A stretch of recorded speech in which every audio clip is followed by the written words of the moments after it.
शतप्रतिशतचा आदेश शिरसंवाद्य मानत सोलापुरात भाजप नेत्यांनी मनपा निवडणुकीत स्वबळाची इच्छा पूर्ण केली.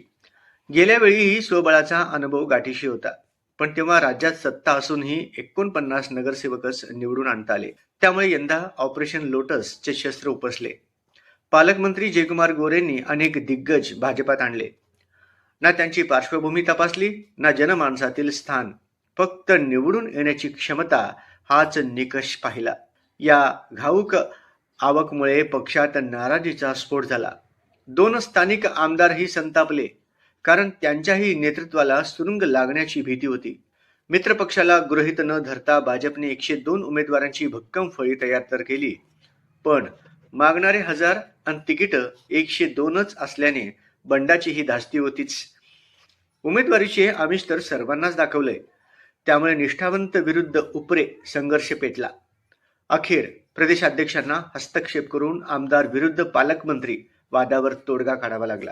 वरकरणी समेट झाल्याचे दाखवले जात असले तरी रोष अजूनही धुमसतोय. शेवटपर्यंत तिकीट वाटपाची सूत्रे पालकमंत्र्यांकडेच होती. शेवटच्या दिवसांपर्यंत त्यांनी एबी फॉर्म दडवून ठेवले, कारण भंडाची भीती. सर्वच इच्छुकांना अर्ज भरायला सांगितले आणि शेवटच्या क्षणी एबी फॉर्म आमदारांपर्यंत पोहोचवण्याचा गनिमी कावा केला, पण तोच अंगलट आलाय. वेळ संपल्यानंतर फॉर्म आल्याचे सांगत विरोधकांनी भाजपला खिंडीत गाठले. सत्ता हाती असल्याने भाजप हे संकट सहज पेलून नेईल, पण नाराजांचे काय? त्यांच्या धास्तीनेच फॉर्म वाटपानंतरही नावे जाहीर करण्याचे धाडस भाजप दाखवू शकला नाही.